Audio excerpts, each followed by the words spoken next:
राजधानी लखनऊ और सियासी चौक, ऐसे में लोगों से मिलकर के बात करने का और उनकी बातों को जानने का एक अलग ही नज़रिया होता है। देखिए, सब हम दिखा रहे हैं, लोग आ रहे हैं, किस तरीके से इकट्ठा हो रहे हैं। लेकिन मुद्दा ये है कि राजनीति की बात होती है, सत्ता की बात तो वही होती है। जो बाई इलेक्शन होने जा रहा है और जो नवाब शब्द चल पड़ा है, मुझे लगता है आप सभी नवाब शब्दों का मतलब जान रहे हैं। देखिए, नवाब शब्द जो पक्ष ने जो कहा है, नवाब शब्द, तो देखिए, तो लखनऊ की राजधानी, उत्तर प्रदेश की राजधानी लखनऊ है और लखनऊ शहर ही नवाबों का है।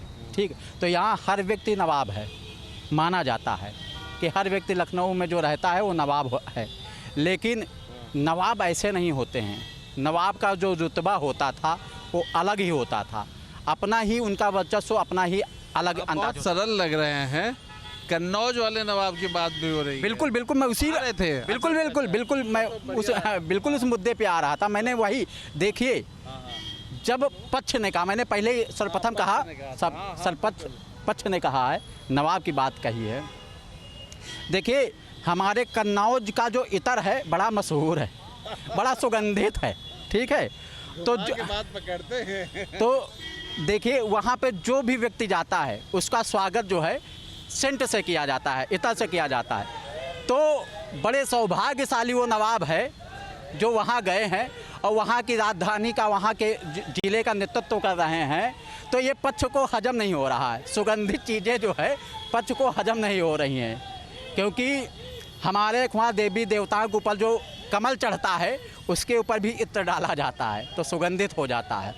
तो पक्ष को ये हजम नहीं हो रहा है कि जो युवा आज जो है, आज राष्ट्रीय अध्यक्ष जी के साथ समाजवादी पार्टी के आज मतलब मुख्यमंत्री जी कहते हैं लखनऊ, कन्नौज, ठीक है, अयोध्या में नवाबों का खैर नहीं है, या ये नवाब जो है ठीक नहीं है। तो देखिए, मैं तो नवाब यादव अब वाली बात, देखिए, मैं माननीय मुख्यमंत्री जी का जो उन्होंने कहा है, देखिए, एक तो वो योगी हैं, ठीक है, योगी के अपने शब्दों का बड़ा अनुपालन करना चाहिए। दूसरी बात, वो उत्तर प्रदेश के मुख्यमंत्री हैं, मुख्यमंत्री को चाहिए कि अपने उस शब्दों का जो है बड़ा आचार विचार से कहें। अयोध्या जो है अवधवासियों की है, लखनऊ जो है लखनलाल की है, ठीक है, क्योंकि अयोध्या में राम जी थे और राम जी के भाई जो है लक्ष्मण की ये अयोध्या, तो अवध है। तो अवध की बात जो है, राम जी की बात आप पक्ष के लोग, सभी लोग करते हैं, और बात में ये जातिवाद की बात करते हैं, यादव, मुस्लिम, एससी, ब्राह्मण, ठाकुर, इन सब की बात जो है मुखिया को नहीं करनी चाहिए, क्योंकि मुखिया का जो कर्तव्य होता है, मुखिया के जो कार्य होते हैं, वो सभी जातियों के लिए बराबर होता है। अच्छा, एक बात बताइए, आम आदमी के तौर पर जो इस तरह की बातें हो रही, क्या इससे लग रहा है कि नवाब कह कर के मुद्दा बदला जा रहा है, या जो धर्म का कार्ड होता है कहीं ना कहीं वो पीछे कर दिया जाएगा, नवाब वाला कार्ड आगे कर दिया जाएगा? देखिए, इसमें तो यही लग रहा है कि कुछ नवाब को लेते ही हुए कुछ बात जो है टिप्पणी की जा रही है, इस पे यही एक मुद्दा हो सकता है। मतलब नवाब यादव कन्नौज वाले, ध्यान है ना आपको? जी, याद है। क्या मतलब था वो कन्नौज का किस्सा क्या है? कन्नौज का किस्सा बस यही है, जैसे बस हमारे बड़े भाई बता रहे थे, यही सारा किस्सा है जुड़ते हुए भैया जी का। तो आपको लग रहा है इस नवाब के बातचीत को लेके जिस तरह से मुद्दे को आगे लिया जा रहा है, उपचुनाव में भी कहीं ना कहीं सत्ता वाली पार्टी इसका फ़ायदा उठाना चाहेगी? बेशक, हाँ, ये बात तो सही है। जब अभी ऐसी वैसी बात करी जा रही है तो उम्मीद तो यही लगाया जा रहा है कि आगे भी यही सब बातें जारी रहेगी। राजनीति पे हैं हम लोग। अच्छा। और नवाब की बात हो रही है, नवाब एक कन्नौज में भी पकड़े गए और इधर से कहा भी जा रहा है कि नवाबों का हिसाब किताब चलेगा नहीं, ये ठीक नहीं है। नहीं, नवाबी तो यहाँ की खैर है, लखनऊ में नवाबों का शहर ही रहा है, और जो कन्नौज के नवाब हैं उसके लिए जो वो बोल रहे हैं तो वो उनका मैटर होगा कुछ, है ना, वो राजनीतिक मैटर हो सकता है। और राजनीति में तो अभी देख ही रहे हैं आप लोग कहाँ से कहाँ जा रहे हैं। राजनीति से देखिए, अभी तो जो आज का दिन है, जो ये सब राजनीति सब राजनीति प्रेरित है। एक तरफ वहाँ सुप्रीम कोर्ट से डिसीजन लिया जाता है कि भाई वर्गीकरण कर दो। हमारा वही कहना है कि मतलब हर चीज़ को अब पॉलिटिकल मुद्दा निकल जाता है और फिर बाद में होता है कि जीत हार। आखिर उपचुनाव में जीत हार किसकी? आने वाले उपचुनाव में मुद्दा क्या? देखिए लोकसभा में आपने देख लिया है, आने वाले उपचुनाव में मुद्दा क्या होगा? नवाब होगा, धर्म होगा, या फिर जो आप लोग मुद्दा नहीं अगला जो होगा उसमें तो मेरी समझ से ये जो लोकल वो उसका है कि नीचे 90% लोगों का जो वो है उनका ध्यान रखा जाए, ना कि खाली 10% को रखा जाए। आज किसी भी जगह जाइए 10% का बोलबाला है, 90% को कोई बेसिक लाइन में कहीं जगह नहीं मिल रही है। वो मुद्दा नवाब का मुद्दा जो नवाब यादव पकड़े गए वो, या फिर जिस तरीके से बात हो रही है धर्म का वो मुद्दा, या फिर जिस तरह से आज आप आरक्षण की बात करते हैं, कौन सा मुद्दा आने वाले समय में यूपी की राजनीति में महत्व? आरक्षण का होना चाहिए। जिसकी जितनी हिस्सेदारी उसकी उतनी भागीदारी, इस तरह से हो। और जो क्रीमी लेयर जो भी हो रहा है ये ठीक नहीं है। पर आने वाले समय में हम ये मान तो सकते हैं कहीं ना कहीं पक्ष और विपक्ष एजेंडा सेट करेगा, कुछ ना कुछ एक दूसरे के लिए एजेंडा देगा, बनाएगा। एजेंडा सत्ता पक्ष पावर का दुरुपयोग कर रही है और ऐसा नहीं होना चाहिए। सत्ता पक्ष पावर का दुरुपयोग कर रही है। सत्ता पक्ष पावर का दुरुपयोग कर रही है। आखिरी सवाल और फिर इसके बाद ख़त्म करेंगे कि आखिर क्या देखते हैं आने वाले समय में जो लोकसभा के परिणाम थे उसी परिणाम की तरह आने वाले बाई इलेक्शंस होंगे? मुद्दे क्या नवाब कन्नौज का जो नवाब पकड़ा गया वो मुद्दा होगा, धर्म का मुद्दा होगा, या आज के मुद्दों पर भी कभी बात होगी? किस तरीके का लग रहा है? नहीं, कोई ऐसा इस तरह का विषय नहीं, क्योंकि देखिए जनता बड़ा उत्पीड़न हो रहा है, जनता बड़ी त्राही कर रही है। युवा जो है बेरोजगार नहीं मिल रहा है, वो रोडों पे है। देखिए एक मुद्दा था हमारे राष्ट्रीय अध्यक्ष जी के पास जो पीडीए का पिछड़ा दल अल्पसंख्यक के उस पर जो हम लोगों ने काम किया, उस पर हम लोगों ने जो है आज जो है 38 जो सांसद हम लोग जीत के आए उत्तर प्रदेश में। तो लगातार जो है हम लोगों ने जो है जो पक्ष था जिस तरह से वो राम नाम के नाम पे जो है काम कर रहा था, अब हम लोग जनता भी जान गई है और समाजवादी पार्टी भी जान गई है कि हमको कैसे काम करना है। और ऐसे में ये भी जान गए आप लोग कि सत्ता पक्ष क्या काम करने जा रहा है, कैसे? बिल्कुल देखिए बिल्कुल हम लोग जो है हम लोग ये जान गए हैं कि वो किस तरह से काम करेंगे। देखिए धर्म के ही नाम पे वो काम कर रहे हैं, ठीक है, विकास के नाम पे वो काम नहीं कर रहे हैं। जनता त्राही तहाई कर रही है। जिस तरह से संविधान लेके जो है पहली बार जो है विपक्ष जो है संसद में जो है कापी लेके किताब लेके जो खड़ा हुआ है सांसद बुक को लेके, आज तक कभी इस तरह से नहीं हुआ है। तो ये विपक्ष जान गया है कि पक्ष को कैसे जवाब देना है और कैसे हम लोगों को उत्तर प्रदेश में सरकार बनाना है। कन्नौज का नवाब ध्यान है, ठीक है, क्या आपको लगता है सरकार इस तरह के नवाबों को कैसे रहना है, कैसे जीना है, ये सिखा देगी? ये तो डिपेंड करता है सिचुएशंस पर कि मौजूदा हालात कैसे हैं और प्रदेश की बेहतरी के लिए क्या ज़रूरी है। इन सब चीज़ों को ध्यान में रख के ही सरकार के अगले कदम होने चाहिए मेरे हिसाब से। जैसा आपने रिलीजियस पॉइंट की बात कही कि वो भी एक मुद्दा बन जाता है, तो क्योंकि हम समाज में रहते हैं, समाज का एक अभिन्न हिस्सा इंटीग्रल पार्ट है रिलीजन, इसको सभी लोग फॉलो करते हैं, सबके अलग अलग रिलीजन है। तो उन सबको ध्यान में रखते हुए हम ये नहीं कह सकते कि रिलीजन का कॉन्सेप्ट अलग हो जाएगा चुनाव से, वो सब चीज़ें रहेंगी, लेकिन किस हद तक चीज़ें डिफ्यूज़ होती हैं वो ज़्यादा चीज़ मैटर करती है। नवाब ब्रांड चलेगा या जाति और धर्म वाला कार्ड चलेगा?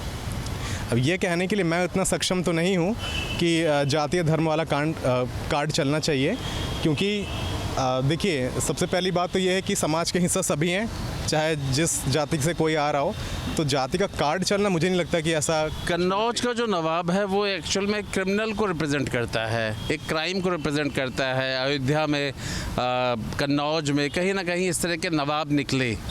एक दूसरी तरफ ये चलता है कि योगी सरकार इन सब नवाबों को ठीक कर देगी, तो क्या लगता है? जी ऐसा नहीं है मेरे हिसाब से। मेरे हिसाब से देखा जाए तो चौक में ही देखेंगे तो भारतीय जनता पार्टी के जो है नेता हैं माननीय श्री बुक्कल नवाब जी, वो तमाम जो है गरीबों की मदद करते आए हैं और हमेशा उनके हकों की आवाज़ को उठाते आए हैं। और जैसे कि दिव्यांगजन जो पहले होते थे उनको पहले की सरकारों में जो है। अच्छा, बुक्कल नवाब की बात की तो मैं यही रोकूं, कन्नौज में एक नवाब यादव पकड़े गए, आपको पता है? वो किसी लड़की के चक्कर में, ठीक है, उनके ऊपर आरोप लगे, गंभीर आरोप लगे। तो एक वो वाली नवाबों की बात हो रही है और दूसरा एक बात हो रही है कि योगी सरकार इस तरह के नवाबों को ठीक कर देगी। जी, अब देखिए योगी जी का तो ऐसा कहना है, लेकिन अगर देखा जाए जो देश में माहौल बना हुआ है महिलाओं के खिलाफ जो इतना अत्याचार हो रहा है, वो इनको चुनावों में वो अहम मुद्दा भी रहेगा। लोगों को जो है समझ में भी आना चाहिए कि ये सिर्फ नारा ही नहीं है बेटी बचाओ बेटी पढ़ाओ, बल्कि नारी का सम्मान हम लोगों को अवश्य करना चाहिए। नारी, हम लोग भारत माता की जय नारा लगाते हैं स्वतंत्रता दिवस पे, गणतंत्र दिवस पे जो है, सिर्फ वो नारा ही नहीं होना चाहिए, आप नारी की इज्जत भी करना सीखिए। मतलब योगी का डंडा चलेगा? बिल्कुल चलना ही चाहिए। ऐसे लोग जो कर रहे हैं ये दुष्कर्म, उनके विरुद्ध जो भी कार्रवाई होनी चाहिए, चाहे वो योगी जी करें चाहे वो माननीय न्यायालय करे, किसी को भी एक्शन लेना चाहिए, लेकिन लेना ज़रूर चाहिए। लेना ज़रूरी है। बहुत बड़ी बात कही। नवाब ब्रांड, आप समझदार हैं, समझ रहे होंगे।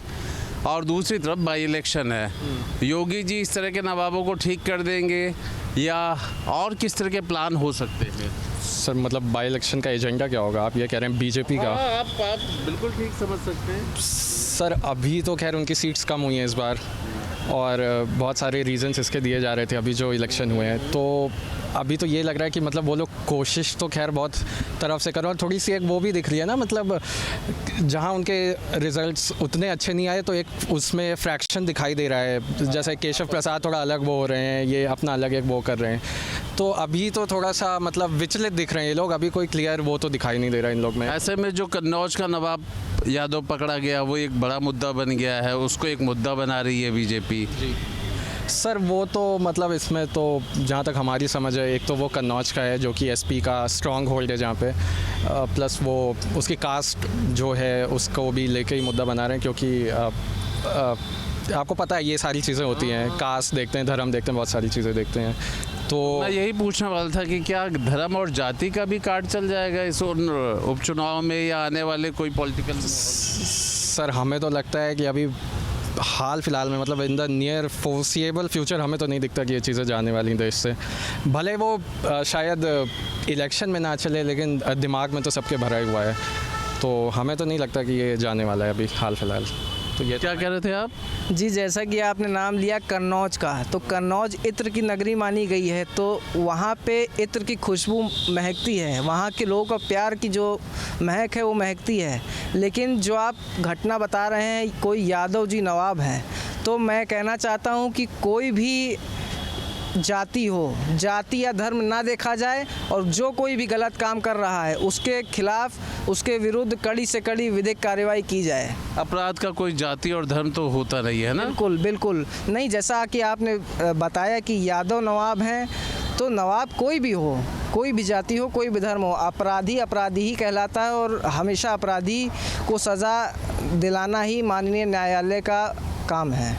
और माननीय सरकार का भी? माननीय सरकार का तो सबसे पहले काम है, सबसे पहले राज्य सरकार जिम्मेदार है, उसके बाद हम केंद्र सरकार पर आरोप लगा सकते हैं, और उसके बाद माननीय न्यायालय। आप कह रहे हैं देश के चौथे स्तंभ हमारी पत्रकार महोदय हैं। बड़ा खतरा बन रहा है समाजवादी नवाब। उपचुनाव में जनता देगी जवाब। अयोध्या कन्नौज में खतरा है नवाब, योगी सरकार दे रही है जवाब। हम बात करते हैं बनारस के लोगों से कि वो क्या समझते हैं उपचुनाव को लेकर समाजवादी पार्टी के इस नवाब यादव को। शुरू करते हैं लोगों से बातचीत। जिस तरीके से समाजवादी नवाब की बात सामने आई, अयोध्या हो या कन्नौज हो, उपचुनाव भी सामने है, किस तरीके से देखती है जनता? जनता किस मुद्दे पे? जिस तरीके से नवाब यादव की बात सामने आई, रेप के बारे में चीज़ें सामने आई, एक तरीके से देखा जाए समाजवादी पार्टी पर लगातार आरोप लगते रहे और आरोप सही साबित होते रहे। उपचुनाव में जनता किस तरीके से देखती है? जनता इस तरीके से देख रही है कि गलत लोगों को समाजवादी सपोर्ट करने के प्रयास कर रही है, जो कि ऐसा होना नहीं चाहिए।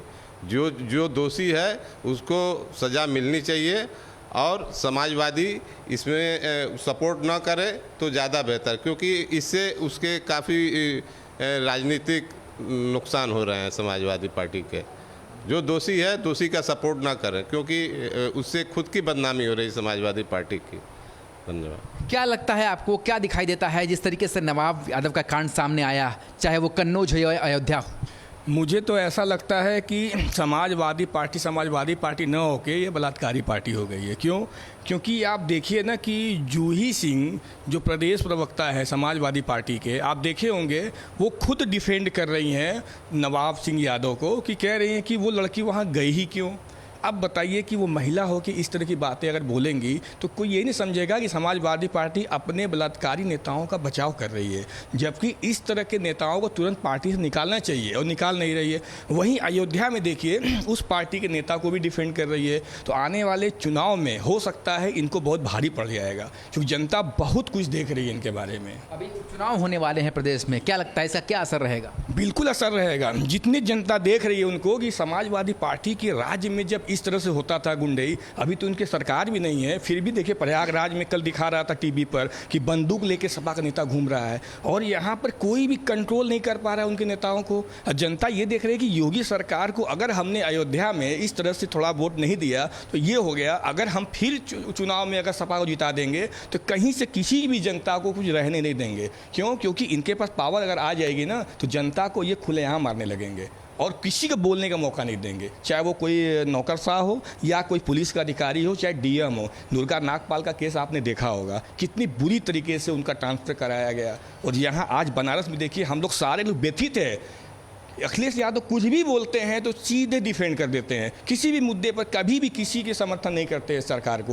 केवल वो यही देखते हैं कि हमारी सरकार कब आ जाए, कब हम सत्ता पर बैठ जाए, ये उनकी व्यथा है। ये तो पल्ला झाड़ना हुआ। हर पार्टी में कोई भी आदमी है, हम ही हैं, किसी भी पार्टी में है तो ज़रूरी नहीं कि हम पाक साफ हैं। जहाँ मेरे अंदर खराबी है मुझे तुरंत निकालना चाहिए और मानना चाहिए, नैतिक जिम्मेदारी मानते हो कि हाँ हमारे पार्टी का कार्यकर्ता था लेकिन इसने गलत किया इसलिए मैं इसको निकाल रहा हूँ। पल्ला झाड़ने से या उसको बचाने से समाज में गलत संदेश जाता है और समाज में गलत संदेश जाएगा, इसका परिणाम इनको चुनाव में भोगना पड़ेगा। 27 के चुनाव में इनको भोगना पड़ेगा। 27 से पहले उपचुनाव भी होने वाले हैं प्रदेश में जी, उसमें भी इनका कोई इनकी छवि कोई बहुत बढ़िया तो है नहीं, क्योंकि छवि में ये है कि जब देखिए तो है ना गुंडे बदमाशों का ही सपोर्ट करते हैं। चाहे अतीक अहमद देख लीजिए या है ना ये आपके मुख्तार जी को देख लीजिए, ये सब जितने भी लोग थे ये सब इनके ही पाले हुए आदमी थे। ये गुंडों को पालते हैं, बदमाशों को पालते हैं और गुंडई करते हैं। तो समाज गुंडई से नहीं चलता है, समाज प्रेम से चलता है।